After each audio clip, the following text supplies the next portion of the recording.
Victory over the mind. Bani. O Mother, my mind won't come under my control. This is the Bani of Guru Tegh Bahadur Singh Ji, the 9th Guru of the Sikhs. He says that the mind is a mighty power. All of Brahman is the image of the mind. Brahma, Vishnu, Shiva, the 33 million gods and goddesses, the rishis, the munis, yogis, and gyanis, all spring from the mind. Mind is the creator of the universe. All of the creation manifested through the power of the mind. If anything existed in this creation that was not infused with the power of the mind, we could not perceive it, and it would hold no attraction for us. So whoever is under the sway of the mind creates karmas in the realm of Maya, and the impressions in our heart from those karmas exert a strong influence over us. And at the time of death, weighed down by the force of those karmic impressions, the soul has to go again into the cycle of transmigration. For millions of yugas, for millions of lifetimes, the mind has pursued us relentlessly. The basic principle of all spiritual endeavor is to still the mind. To still the mind, the yogis have practiced contemplation and pranayama. The rishis and munis recite the scriptures and perform austerities. The gyanis seek after knowledge, while the priestly class remains engaged in rites and rituals. The mind has created all the Vedas, the Shastras, the Puranas, and other holy scriptures. If you think over your own life, from childhood to the present, you will see that you have been following the dictates of your mind. You have passed your whole life swaying in the constant fluctuation of the mind. For this reason, Guru Tegh Bahadur says, O Mother, I have tried many methods to still my mind, but I have no control over it at all. Guru Nanak has also emphasized the importance of controlling the mind. He tells us, victory over the mind is victory over the world. Whoever has brought their mind under control and has merged it with the power of truth, that person has conquered the world. Until the connection has been established between the mind and the truth, the mind's unsteadiness and volatility will not be eradicated. Bani. Night and day, it runs after poison. How can I restrain it? Day and night, waves of equivocation and uncertainty arise in my mind. Running after the pleasures of the world becomes my whole aim. The mind is spurred on by the senses, becoming enslaved to the sense objects. It creates karmas in the field of action. I have tried many methods to rein it in, but the mind rushes forward and will not be checked. Bani. I listen to the Vedas, the Puranas, and the Smritis, but cannot hold the teaching in my heart for even an instant. The 4 Vedas, the 18 Puranas, the 6 Shastras, and the 108 Upanishads teach us to restrain the mind. But the mind does not gain permanent peace through reading those scriptures. As long as you go on reading, the mind understands and remains absorbed in those teachings. At that time, it seems that you have become free of the worldly pleasures. It seems that right understanding and truth have taken root in your within. It seems your heart has become pure. But as soon as you close that book, all that understanding vanishes into thin air. The outer attachment is still as unshakable as before, and the mind remains caught up in the feverish activity of the world. Bani. I cast a covetous eye on the wealth and wives of others. My life is passing by uselessly. Constantly, you are thinking of other people's wealth and other people's wives. From the time you arise in the morning until evening, you stir up a storm of falsehood. You keep trying to collect more and more wealth, and you indulge in unchaste thoughts about other people's wives. Your whole life passes in this pursuit, and you don't even try to realize your true form. You listen to many satsangs, have the darshan of the Satguru, and read the sacred writings, but the mind does not possess the strength to remain still and steady within, because for millions of yugas and lifetimes, it has been a slave to the sense pleasures.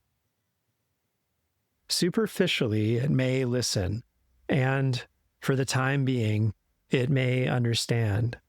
But as soon as it leaves the satsang, then its capriciousness and instability surge back in full force. Bani. Intoxicated with Maya, I have gone mad and do not understand the true knowledge. The mind has become so intoxicated with Maya that it has lost all wisdom and right understanding. The mind can only do one work at a time. Either it can practice devotion, or it can enjoy the pleasures. It can become absorbed in the Lord's name, or it can remain trapped in the snare of worldly karma. These are the only two possibilities. Even if someone claims to be able to do two things at once, still, it is not possible. A person heading eastward cannot go to the west, and a person heading westward cannot travel to the east. Either you can run after worldly attachments, or you can still the mind and merge into the Lord. If you try to do both, you will not succeed. As long as the mind remains in motion, it has no stability. It cannot contact that immovable power and become immovable itself. What is the nature of the Almighty Lord? He is one. He is inaccessible and unfathomable. He never takes birth. He never dies. Describing that unchanging power, Guru Nanak says, "He was when there was nothing. He was before all ages began. He existeth now, O Nanak, and shall exist forevermore." That power is truth and truth alone.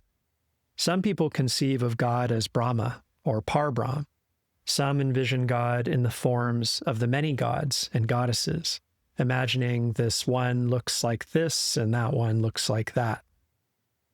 But the power of the Almighty Lord is only one, not many. That which is seen is transitory, but that which is unseen is eternal.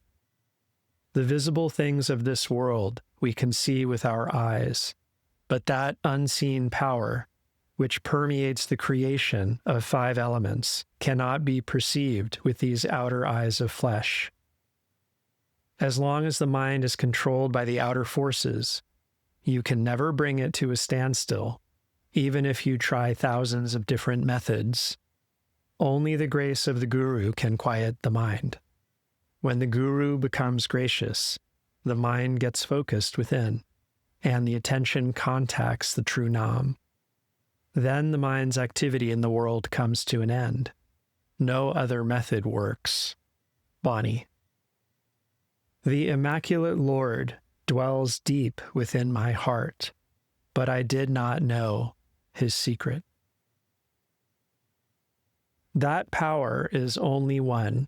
No matter what words you use to describe it, you can call it the power of the soul, or the light of God, or the supporting power of the body.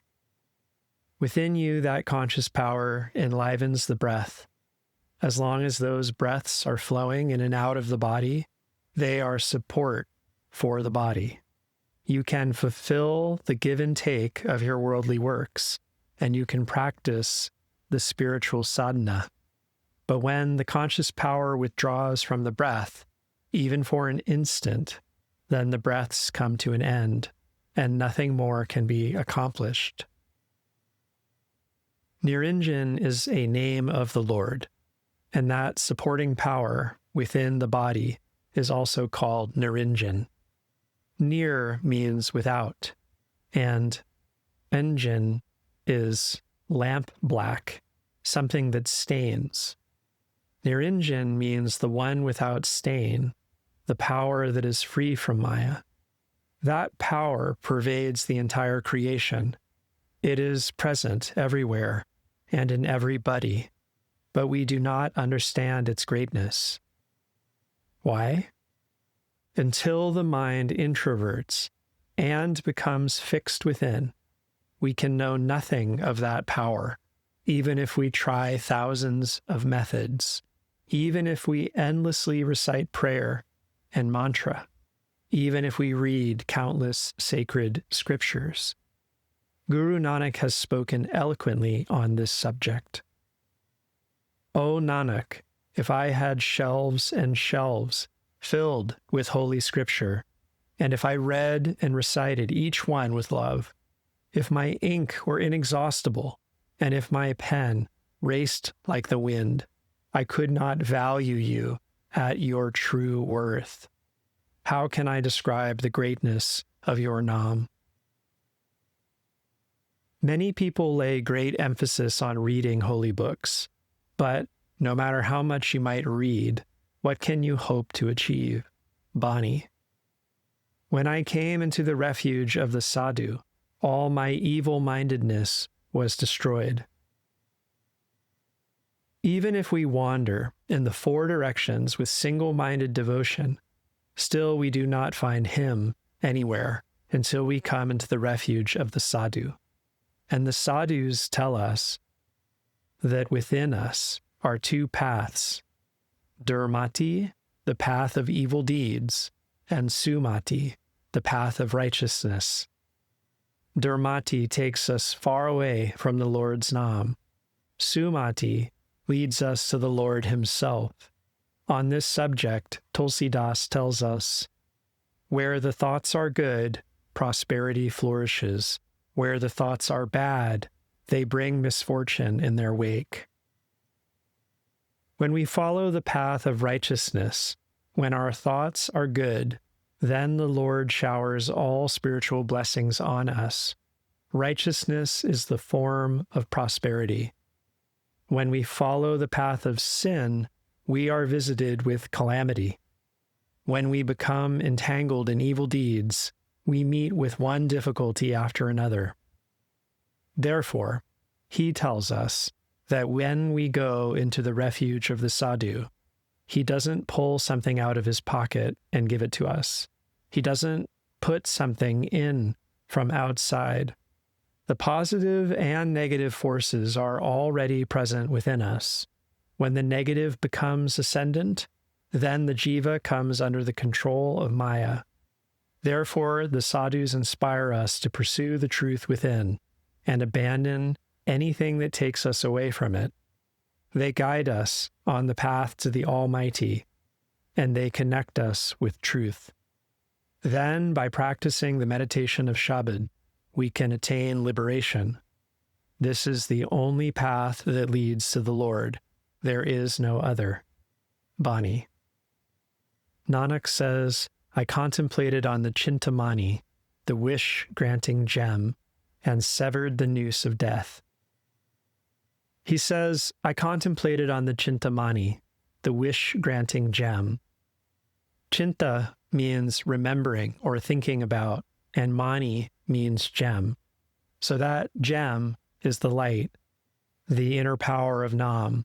By constantly remembering Chinta, that power, that light, you yourself become filled with light. As you think, so you become. When the mind contemplates on the radiant light, it becomes the form of light, and all the chains of karma fall off of themselves. We are just like the dancing monkey. First, the monkey trainer teaches the monkey to dance, and if the monkey makes a mistake, the stick is ready. Out of fear of the stick, the monkey performs. It even puts a jug of water on its head and dances. It hops back and forth and turns flips at the trainer's command. Then afterwards, folding its paws in greeting to the people who have gathered to watch the show, the monkey begs for money, collects the coins, and gives them to its master. Out of fear, that poor dumb animal endures such a servitude. Baba Somanath.